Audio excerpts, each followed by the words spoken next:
So, in just 3 months, nagkadako, ang grupos ng Indo-Indo tungkol sa leadership. No? So, ako ginatag sa inyo, Sir Modesto Sito. Okay, thank you, Sir Arnoldo. Okay. Hello. Hi! Hi. Hello! Okay, thank you so much. In behalf of RDB, with along with Ma'am Rose Serian, our CEO, at the same time, sa atong mga from Iloilo, nagpasalamat din kami sa inyong warm welcome example. Thank you so much. Okay, Sir Arnold told us, atong bina, ikaw na lang mag-introducer sa atong main speaker na ito. Anyway, one of the beauty ang isang RDP is si Ma'am Rose na pag-isa sa pinatawag natin development, especially since ang product natin is all about health. Yes. Okay. One of the beauties ng RDP, may ara kita ya doktor. Yeah. Dahil sa kagina ganit pinara sa GC, pinatawag natin itanong ko kay Dok. Iyan ko si Sir Arnold. Sir Arnold, ikaw na lang yan mag-add sa ilan. Okay. Para kung may mga queries, si Derek, si Doc, siya makasabatin. Any queries, any pamangkot, pangutana na medyo kinakanon sa health. Now, at this time, since na ang task ko is to introduce ang ato sa tuwang next speaker, I would like to introduce to you our main speaker is Dr. Daniel Philippine. Yeah.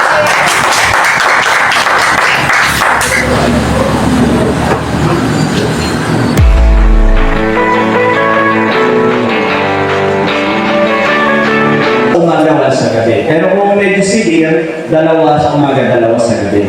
So in cases of medyo malapit ka sa cirrhosis, kasi 10 years lang fatty liver, 10 years lang umiinom ng alak, tapos nag-start yung cirrhosis, dalawa, so 3 times a day. Kaya dalawang capsules. So yun yung tamang usage ng liver aid natin. Now next is diabetes. Now, if you're going to look at the ingredients of diabetes, so you have insulin plant as its major component.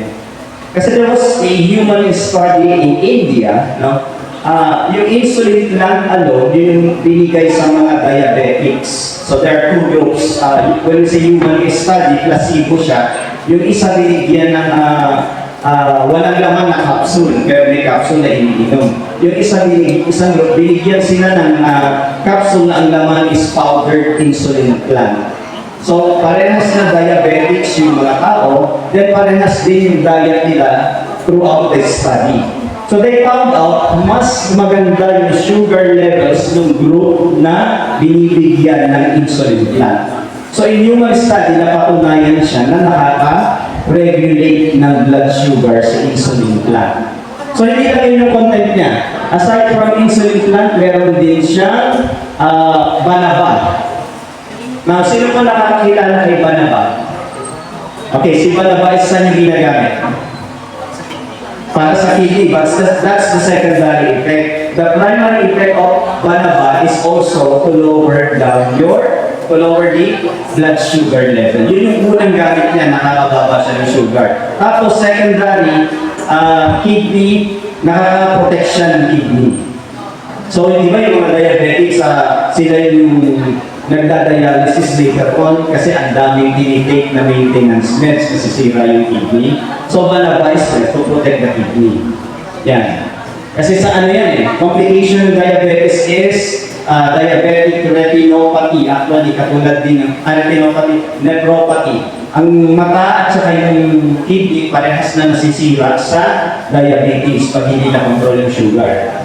So yung turmeric is anti-inflammatory kasi inflammatory disease ng diabetes. Maraming namamaga sa loob ng katawan na hindi mo lang nakikita.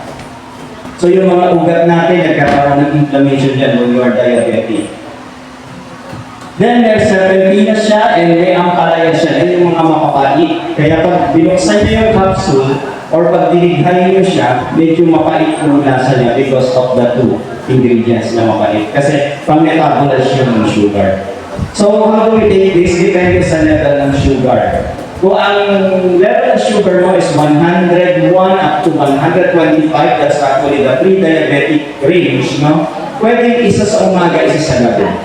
Pag lumagpas ka na sa 126 up to 180, that's diabetic level na pero hindi pa naman masyadong mataas, gagawin 3 beses a day. Pero if your sugar is 200 up, kailangan dalawa. Yun yung intake nyo. Para makababa yung sugar. Now, yung dosage, you have to control it, or you have to base it on your actual FDS pag tinitake nyo. Hindi, porque nung nag-testing kayo, 220 yung sugar, nag-take kayo ng dalawa, kasi hindi na kayo nag-testing. Pag bumaba na kasi yung sugar, tapos mataas pa rin yung intake nyo ng diabetes, baka mag-hypo. Kaya dapat, binibase nyo talaga sa actual result, no? Sugar, yung intake ng diabetes. So kung bumaba na siya sa 150, i-reduce niyo na siya sa tag-iisang capsule in 3 times a day. So nakuha po? Okay, so that's very important. Hindi kasi ginagawa yun sa synthetic mix. So sa sinabi sa inyo, i-take mo to araw-araw. Ang nangyayari, mababa na take pa rin ang take, kaya namamatay yung mga pasyente. Nagkakaroon ng cardiac arrest, hindi na nagigising yung mga diabetics because of nag-hypo na, nag-take pa ng metformin, patay. Kaya dapat i-adjust din natin. Now, eto naman yung isang product na to is Kidney Care, Kidney Protect, no? Kidney Protect contains Chancapiedra. Alam niyo po yung Chancapiedra? Ayurvedic herbal medicine din siya na ang purpose niya is pambasag siya ng kidney stone. Kaya ginagamit din namin yung Chancapiedra to break yung gallbladder stone. So actually, kahit pang kidney siya, you can also take this pag may gallbladder stone. Kasi yung Chancapiedra, yun din yung gamit niya. Now another ingredient, sambong, no? Ito yung ginagamit natin during may UTI. Tama? Tapos, ano yung mga symptom? Pagka yung ihi nyo is putol-putol, tapos medyo nararamdaman nyo pag umiihi is mainit, or merong traces ng blood dun sa urine, yan yung mga indication na may nagkaka-problem kayo sa urinary tract. Kasi pag naglalabas tayo ng kidney stone, masakit yun pag umihi tapos putol-putol siya tapos may konting bleeding. So, para matulungan kayo na ilabas lahat yun, magte-take kayo itong Kidney Protect, kaso you have also, you must do also yung water therapy, magkasabay yun, para mailabas yung kidney stone. So, paano po ang water therapy? We have to follow the glomerular filtration rate ng kidney. Hindi pwede inom ka ng tubig, nahihirapan kang huminga kasi hindi kaya ng kidney mo yung ibig sabihin. Yung heart mo mahihirapan, baka yung fluid pumasok sa lungs. Now, so ang gagawin po, pag-gising sa umaga, empty yung stomach, kaya natin uminom ng 2 glasses. So, 2 glasses yan. Bago sundan, kahit ilang oras pa yan, kahit 2 oras, hintayin mo nang makaihi ng madami. Then, pag umihi ng madami, susundan ng 1 glass. Pag umihi ulit, susundan ng 1 glass. So, naka-base yun doon sa glomerular filtration rate. So, do not follow yung ina-advise sa Facebook na oras-oras iinom kayo. Dahil we have different rates ng filtration ng kidney natin. So, doon dapat nakabase yung inom ng tubig. So, nakuha po. Kasi you cannot actually cure kidney diseases without water. So, katulong ni Kidney Protect yung water therapy.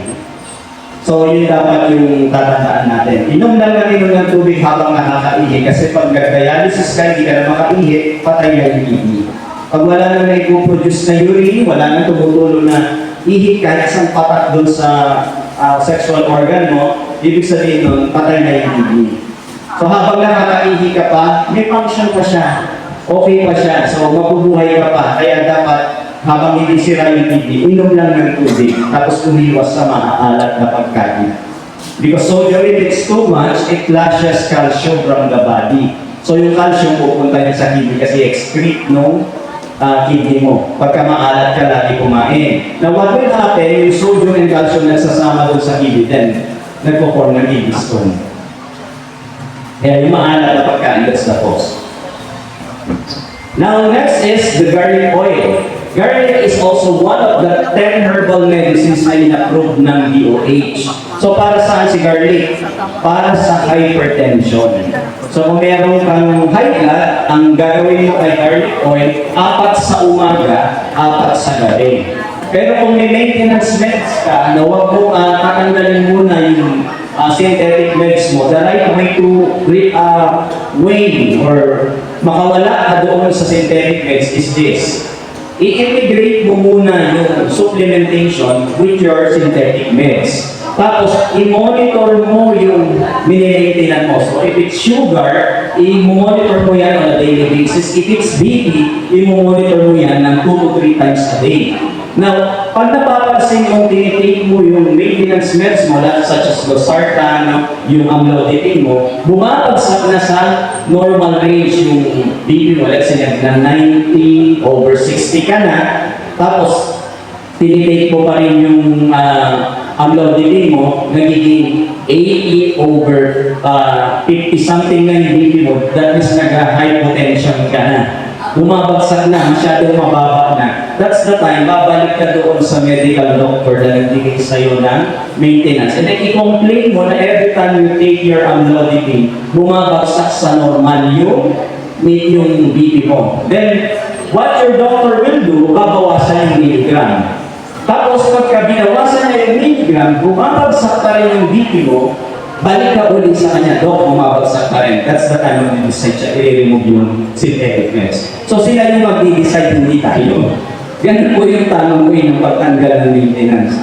So we don't really advise you to remove any synthetic meds na meron kayo ngayon. What you will do is to integrate supplementation with your synthetic meds. Then makikita nyo yan pagka naayos na yung minimaintinan nyo.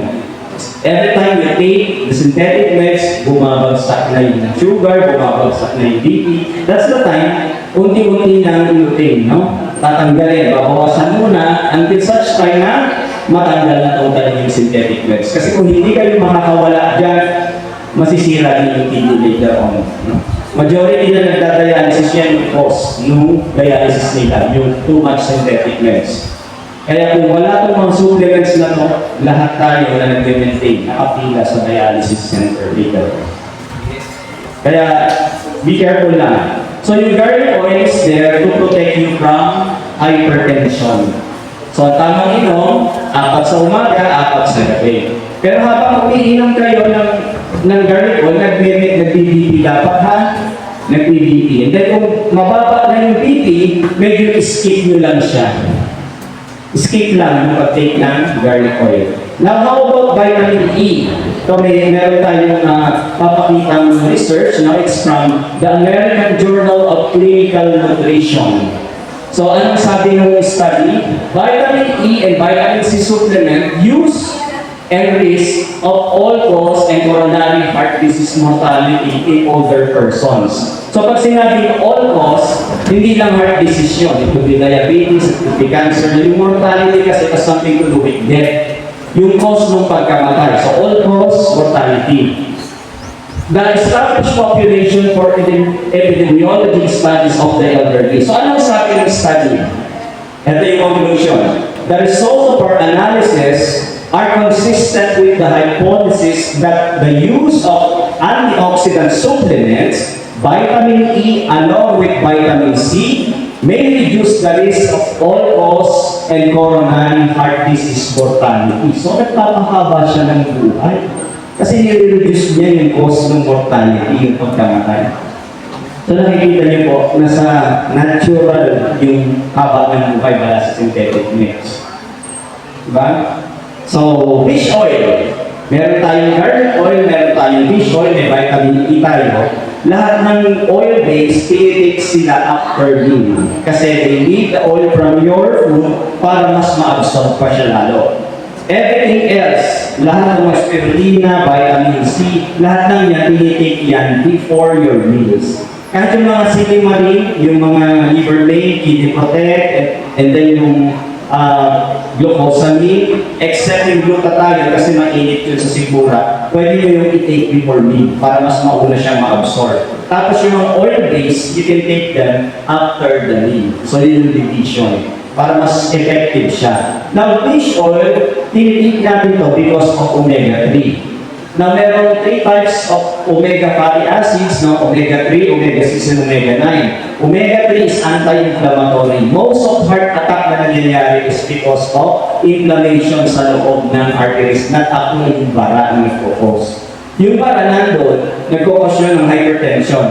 Pero yung bigla kang ma-atake ang nagkukos nun is inflammation inside the artery. Talaga nagpa-block siya, hindi makapasok yung dugo. Kasi yung artery mo, na magagamit, totally pinupress niya yung lumen, which is yung daanan ng dugo, nag-block talaga. Kaya yung omega-3 is very important on a daily basis kasi piniprevent niya yung inflammation sa cardiovascular system natin.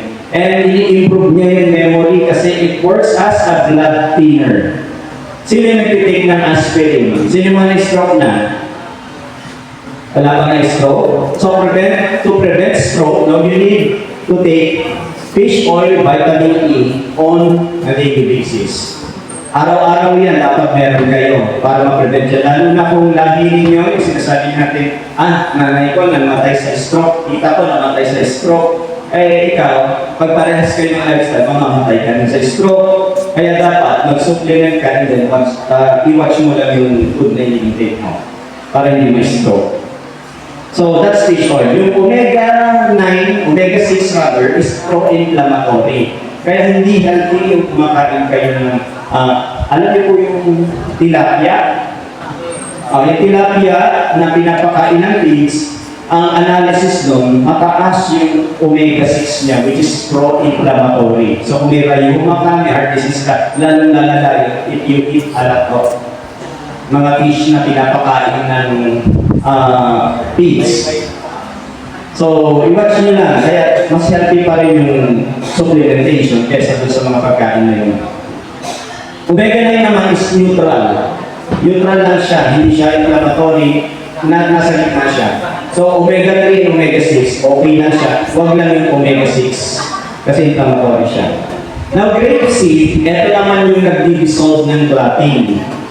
So, talagang matinding anti-clotting supplement ang grapeseed. So, kailangan yan yung mga na-stroke na, yung nagkakaroon ng thrombosis, at kung meron kayong varicositis, varicose veins, ito yung magandang supplement for you. Now, ano nagagawa nito? Mabilis din, mas powerful yung antioxidant property nito compared to vitamin C and vitamin E. Tapos, some of the functions of vitamin E and vitamin C like inducing your body to produce higher collagen, nagagawa din ito. Kaya kung gusto nyo bumata, yung balat, kasi more collagen production pag umiinom kayo ng grapeseed extract. Ito yung right supplement. So kung nagkakaroon ng, alam niyo po yung thrombosis, pagka nagkaroon kayo dito sa leg, nabubulok din yung leg para diabetic pero walang sugat. Nangingitim lang. Kasi hindi makaflow yung blood doon sa extremities, sa paa. Kaya makikita nyo, itig. Yung mga diabetic kasi, pag mataas ang sugar, maraming thrombosis yun. Kaya bubulok din yung paa. Kasi isa yun sa cause yung too much sugar or glucose sa blood. Kaya mag-take kayo ng grapeseed extract para ma-prevent po yung sinabi natin sickness. Now let's go to beverages. We have purple corn. Kanina binibigay yung purple corn. Actually, purple corn, siya yung may pinakamataas na anthocyanin. Ito yung comparative study. So we have here a lot of berries. No, we have blackberry, acai berry, raspberry, cherry, blueberry, grapes, and chokeberry. Actually, pinakamataas yung sa berries, among the berries, pinakamataas yung anthocyanin content ng chokeberry, which is 1,480 mg per 100 grams. Yan yung antioxidant content niya. Pero si purple corn, pinakamataas siya. So 100 grams is meron siyang 1,640 milligrams. So imagine niyo yun. Now, gano'n ka-powerful si purple corn? You can actually experiment. Yung capsule na purple corn, pwede mong ibudbud yun sa sugat. Then pag budbud mo, kahit once mo lang siya nilagyan, nagdadry ka agad yung wound. Ganun siya ka-powerful. So imagine nyo, kung in-intake mo, tapos maraming damage yung internal organs mo, ganun yun ang nangyayari, nag-i-develop. Piniprevent kasi ng antioxidant yung further damage, kinukontain niya na yun. Then with the right nutrition na pumapasok sa katawan mo, your body regenerates, no? Nagre-regenerate naman tayo, gumagaling tayo ng pusa, given the right nutrition. So, yung antioxidant, ang trabaho nun, pigilin yung pagkasira, and then yung iba pang supplement, right nutrients para mag-regenerate ka. So, dapat magkasabay yun na ibibigay sa mga patient para yung recovery nandoon talaga. So, okay, si saan binibigay si purple corn? Para sa mga tao may bukol sa katawan, may hormonal imbalance, di ba yung hindi natutulog sa gabi, ginagawang umaga ng gabi. Call center agents, no? Nagkakamayoma yan, bukol sa breast, nagkakaroon ng PCOS kasi hormonal imbalance yung nangyayari pag hindi natutulog sa gabi. Now, sa lalaki naman, pag hindi natutulog sa gabi, ano nangyayari? Nagkaka-prostate enlargement, tapos nagkakaroon ng erectile dysfunction. Hindi na natayo. So, kaya iwasan nyo yung mga trabaho pang-gabi. Kung gusto nyong, kung ayaw yung maranasan yung prostate enlargement at saka yung erectile dysfunction. So, mahusay si purple corn sa mga binanggit natin. So, pag may bukol sa dede, no? May breast cancer, mayroong prostate cancer, mahusay si purple corn. Kasi may iba pa siyang component na anti-cancer such as yung guyabano, which is known to be a potent alternative to chemotherapy. Okay, let's go to RDB Frutacel. Ano si Frutacel? If we're going to compare yung purple corn natin at saka itong Frutacel, mas kompleto si Frutacel. Kasi from here up to the legs, up to the bones covered niya. So if si purple corn is high in antioxidant, piniprevent niya yung further damage sa body natin. Si Frutacel naman, siya yung nag-i-induce ng recovery.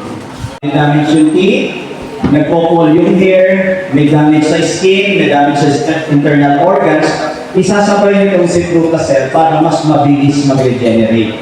And if you are suffering from insomnia, ito rin yung magandang i-take para maka-sleep kayo ng maganda. So insomnia, no? So nag-boost siya ng immunity, it will help you sleep better, it will increase your energy levels. So napapansin nyo sometimes na kahit natulog naman kayo, tama naman yung tulog nyo, pero you feel tired. Parang wala kayong energy. So doon, importante si Frutacel. So pag tinake nyo si Frutacel, ibabalik na yung energy sa body niyo. Kasi nutritional deficiency yan eh, why you feel tired. So nandito kay Frutacel yung mga component. So supports digestive health, delay aging, support bone health, nagsusupport siya sa liver and pati doon sa mga tip natin sa oral health. So yan po yung function ni Frutacel. Now si mga juices natin, ito si Marvelous Barley, marami siyang component. No, meron siyang barley, spirulina, moringa. So alam niyo yung capsule natin is spirulina plus probiotic, parang ito yung juice counterpart niya. So, makikita niyo may paradis pa yan, may mangustin, guyabano, turmeric, cucumber, lemon, and stevia. Now, para saan siya? No, nagdi-deliver siya ng nutrition, hindi yung purpose niya, kung bakit siya create. Nutrition and detoxification. Yan yung primary function ng Marvelous Barley Juice natin. 10 in 1, no, yung component niya. Now, meron din tayong red apple. Yung red apple naman, pinagsama-sama yung lahat ng red na prutas. So we have red apple, mangosteen, which is also very rich in antioxidants. No? Yung mixed berries, yung nakita yung mga berries na pinash natin under purple corn, nandito rin. And then may dragon fruit siya. Dragon fruit is one of the richest source ng lycopene, which is good for the heart and good for the prostate. Then meron din siyang guyabano. Now, ano naman to? More of parang anti-aging drink. Regenerative siya. Compared to yung stay barley, which is nutritional by function, at saka detoxifier siya. Ito naman, regenerative yung properties niya. Then we have the green apple. Eh, bakit may red at may green pa? Dalawa. Ano ba pipiliin namin? It depends on your condition. So, ano ba yung gusto mong mangyari sa body? Kasi ito naman may green apple, cucumber, lemon, stevia, moringa, guyabano. So, kung titignan nyo, yung cucumber kasi and lemon, ginagamit siya for the electrolyte effect. No? Yung ma-balance kasi electrolytes niyan. So, whenever you put cucumber at saka yung lemon sa water mo, nagiging living water siya. So, whenever you drink juice na may content na cucumber and lemon, binabalik niya yung electrolytes sa body mo. So, mas nabubuhay ng maganda yung mga cells mo. So, in between, no, i-compare natin, kasi ito yung function niya. Mas mataas yung vitamins and mineral contents ng green apple versus the red apple. Tapos, it flushes out toxins and support liver function, so much better yung detoxifying effect niya. And then yung electrolytes there, no? And kung gusto mong magpapayat, actually parehas naman sila, yung red apple and green apple. Parehas lang yung effect when it comes to weight loss. It improves digestion and prevents constipation, enhances skin glow and fights acne. Mas maganda sa red apple pag sa skin. Kasi yung red color, yung red pigment, actually, natural sunblock yun. Pag kumakain kayo ng mga red tomatoes, yan, natural yung sunblock effect nun. Pinoprotektahan niya yung skin natin from the ultraviolet rays of the sun. Then, it strengthens the immune system and improves oral health. Now, this is the difference. Green apples, no, they're richer in vitamins A, B, C, E, and K than red apple. Tapos yung green apple is also richer in electrolytes. Yung iron, potassium, no, yung protein is also higher. Pero yung red apple, mas high yung antioxidant nila. So, mas maganda yung anti-aging effect ng red juice compared to the green apple.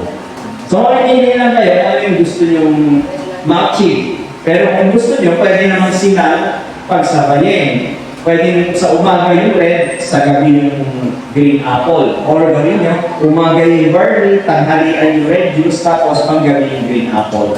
Pwede naman ganun yung gawin. Actually, this is a cheaper version ng mga juices natin. Pero it delivers yung mga nutrition na kailangan ng katawan natin. Wow. Yun pa. Then we have the colon cleanse. So how do we know if your diet is not balanced? Paano mo nalalaman? The primary symptom is constipation. Pag hindi regular yung pagdami mo or nagtutubol ka, hindi balanse yung pagkain mo. So, anong gagawin para mag-balanse siya? You eat a lot of vegetables, no? 50% of our diet should be leafy greens. Tandaan niyo yun, ha? Kasi nakikita natin sa mga plate natin, 50% is rice. Diba dalawang rice, tatlong rice, yung malalaking tatlong rice pa yung kinakain. Mali yung ratio. 50% of the plate should be green leafy vegetables. And the other 50% dun i-divide yung protein and your carbohydrates and foods. Yun po yung the right ratio para hindi tayo nagkakasakit. Now, with colon cleanse, kung ikaw ay very busy, no, hindi mo na ma-prepare yung sarili mong food, hindi ka na makapag-planning mo anong kakainin mo, basta kung ano yung tinitinda dyan sa karinderya, ano ka, eat and run ka, doon ka nakakain, hindi balance yun. So you need to take this on a daily basis. So, may psyllium fiber siya, actually yung psyllium fiber, nag-expand siya na parang gel. So, ang effect mo, hindi siya na-absorb, hindi siya na-digest. The same thing din, pag nilabas mo, gel pa rin siya. Madulas. So, instead na matagal ka sa CR na nag-iimog ka pa na, talagang umiiri ka, eto, madulas siya. Now, ang kagandahan dito, hindi ka magdadayariya. Yung dumi mo is buo pa rin, tapos mahaba siya, nag-upload siya dun sa CR mo. So, eto pa isang problema. Pag dumudumi ka, our colon kasi is nasa 40 yan to 40 and a half in size, no? Yung feet, yung haba niya. So, laging puno yan. Every time we tignan nyo yung dami ng kinakain nyo. Kasi, ang nangyayari dyan, kung marami kayo kumain tapos maglalabas ka ganito ng kahaba, saan mo tinatago yung iba? Diba? Di ba sa bangko, okay lang eh. Hindi, sa tiyan mo tinatago eh. Then, kung hindi ka dumudumi ng regular basis, araw-araw, yung patay na daga, may amoy na siya in 6 hours. Mabaho na siya. Eh, yung dumi na nasa loob ng tiyan mo na 3 days mong hindi nilabas, anong amoy? If you're going to do live blood analysis, kasi di ba dito sa bituka natin, ina-absorb yung binibiga ng intestines natin, yung mga nutrients, yun lang naman kailangan ng cells yung mga vitamins, minerals, antioxidants from the food that we eat, yun yung binibiga nila. And the rest, nagiging waste, nagiging pieces, yung dumi. So, pagka yung ating bituka, hindi regular na naglabas, kung hindi mo lahat na ilabas yun, tomorrow mo pa, every other day ka dumudumi, nagre-release din yan ng bacteria sa blood. So, magtataka ka bakit may cyst ako sa ganito, may bukula ako sa ganito. Ang pinanggalingan, yung nasa colon mo, yung dumi ng colon mo. Kaya dapat, araw-araw kang dudumi ng at least 3 feet ang haba. So, i-measure mo yun, pupundutin mo, ibigin niya mo, at sigara niya mo. Joke lang.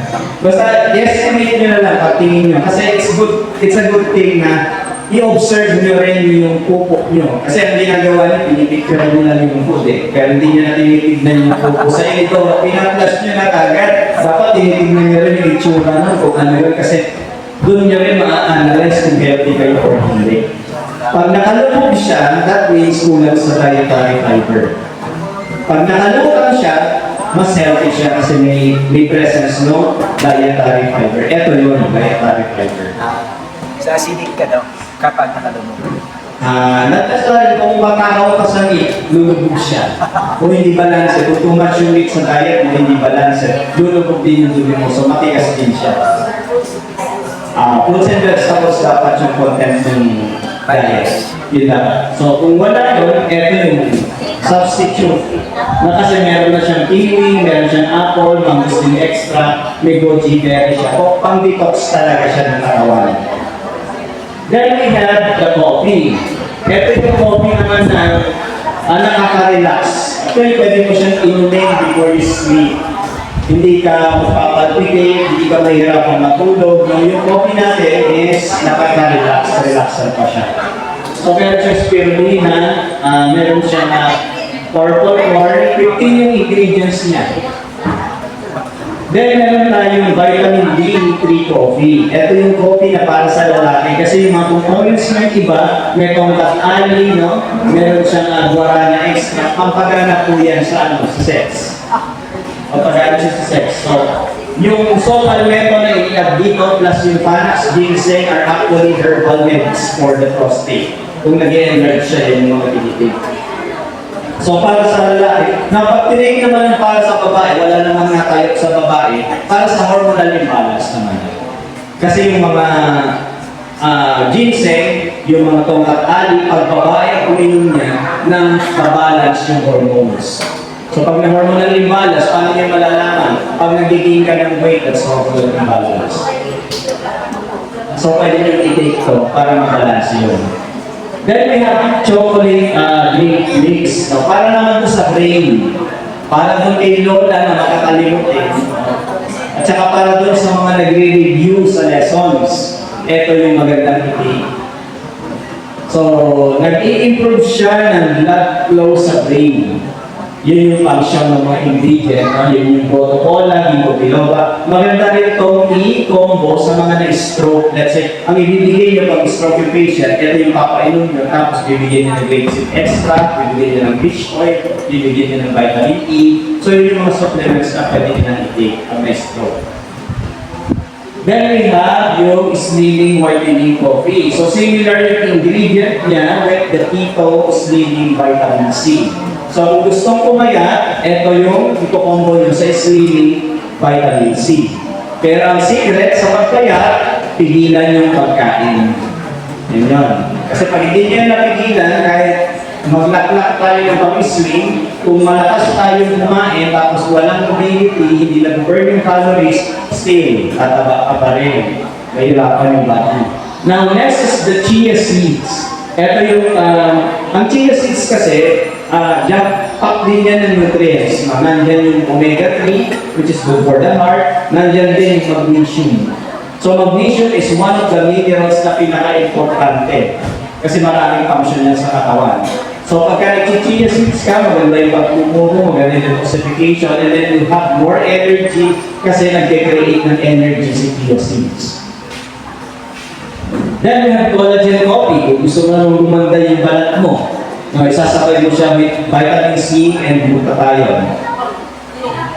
Then we have the personal care. Kung may problema kayo sa mata, actually yung ating eye drops formulated para doon sa mga mahilig sa gadget na laging nakatingin sa screen kasi napaburn yung arteries ng mata, namumula yung mata pagbabad ka sa gadget because of the blue light. Yun ang nakakalabot ng mata. So kung 4 na oras ka na dyan sa phone or sa computer, kailangan magpapat ka every 4 hours nitong eye drops natin para maprotektahan yung arteries ng eyes mo at hindi ka magkaroon ng blurry vision. Ma-prevent yung mga cataract and then yung glaucoma. By the way, glaucoma is isolated hypertension of the eyes. Eye lag yung mata. Kaya yun yung glaucoma. Now, we have tropical powder oil. So ito, ang pain reliever siya pero meron siyang aromatherapy. So yung aromatherapy is relaxant. Every time na naaamoy mo yan, nare-relax ka, mas makakatulog ka, mas mare-relax yung body mo pag gumagamit ka nito. Then we have soothing liniment. So analgesic, pain reliever siya. So kung nasa yung pain, doon ipahid. No, yung pwede ipang masahe din kung masakit yung likod. Then we have magnesium oil. So this is actually a supplement which is meant to deliver magnesium in your bloodstream via the skin. So this is what we call transdermal magnesium. So pag transdermal dito sa balat dumadaan sa pores. So every time you sweat, nagbubuga ng toxins yung pores mo, tapos pag humintong na yun, nagpo-close yun. Pag may magnesium doon sa skin mo, sumasama yun, papasok sa loob. So ina-absorb siya. So what is magnesium? Magnesium is the most powerful relaxation mineral. So kung ang muscles mo, pagka gumagalaw ka, it equally consumes calcium and magnesium in equal amounts. So dapat, pag may calcium pa, may magnesium ka. Kasi yung heart mo pag nag-beat, pag nag-contract siya, calcium yun, pag nag-relax na ka, magnesium po yun. So there's not enough magnesium in the body. Ang nangyayari, nagpapalpinate ka, nagka-cramps ka, nag-insomnia ka, tumataas yung sugar, tumataas yung BP. These are all symptoms of magnesium deficiency. So, simple application of topical magnesium will actually solve yung tinatawag na diabetes, magnesium deficiency diabetic induced, no? Ibig sabihin nagkaroon ka ng temporary diabetes because of magnesium deficiency. Kulang lang yung magnesium. Nasosolve po yun ito. Kaya, huwag niyo kalilimutan, before you sleep, ipahid yan sa buong katawan niyo para ma-relax, maganda yung tulog, maganda yung vegan, no heart, hindi kayo magka-cramps. At hindi rin tataas yung sugar, hindi rin tataas yung BP during the time na tutulog kayo. Kaya lang kung kumain ng ice cream, pag-usapan niyo na before sleep. Tataas talaga yung sugar yung pag-ice cream. So, dragon later yan. So, napaka-portable niya, ipapahid lang dito, ipapahid lang sa sentido, ipapahid lang kung saan painful. No? Pag may migraine ka, pahid mo lang siya dito sa part ng pain, dito sa batok, marirelieve ka. So, roll-on naman siya, hindi siya magastos. Pwede rin siyang gawing inhaler. So, pag naamoy mo siya, nagdadilate yung bronchus mo. So, if you have asthma, difficulty in breathing, nakakatulong din siya sa mga cases na yun. Then we have eucalyptus healing rub. May dalawa tayo rub, orange and eucalyptus, no? The only difference between dun sa mga liniment natin at sa powder oil, ito kasing mga rub, petroleum jelly base siya.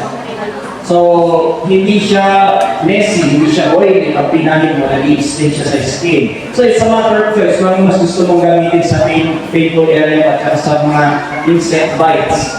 Yan yung kasi yung gamit niyan eh. At saka pag inuubo, sinisip ko, nagtatrangkas, so yan yung magandang ipahid dito sa likod at saka sa likod para marinig ka doon sa viral yung symptoms ng viral infection. Now we have baby oil, we have soaps, no? Yung Kojic soap is whitening, may microfilling siya, so pagka gumagamit yan, dapat gumagamit ka rin ng sanda. Then we have goat's milk. Yung goat's milk naman natin is moisturizer siya para naligo ng gatas. So gaganda yung balat. Then we have the charcoal soap. Detoxifier naman yan. Kung may amot, mabibilad ka ng mahabang oras sa araw, mga namoy araw, para wala masyadong tawag namin sa Manila is factol, yung body odor. No, ito yung gamitin mo kung magsasara ka para wala masyadong fresh ka. Now, guava, ito yung ginagamit pag may mga inflammation sa skin, like pimples, yan. Kung mayroong pizza, mayroong sugat, ito yung mas magandang ipang-ugas sa mga skin diseases. So yan yung mga soaps natin. Then we have perfume. Yung perfume natin is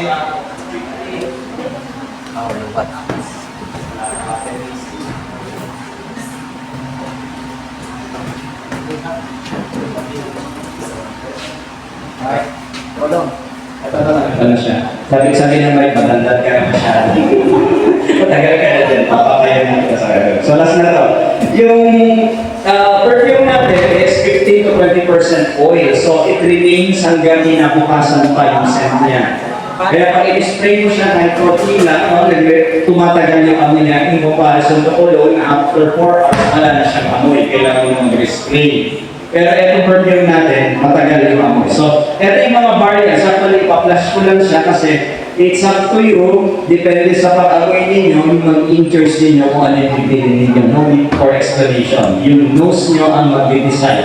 So, we have 3 variants for the ladies. No? Angel Ears, merong Love Eclate, no? Merong Anesthesia. Then sa lalaki, merong Bachelor, merong Emperor, and merong Prince. So yan yung mga tatlong variants for the men and tatlong variants for the ladies. So this concludes the product presentation. Now, kung may question kayo, you can ask them later after ng marketing plan. So thank you very much for listening.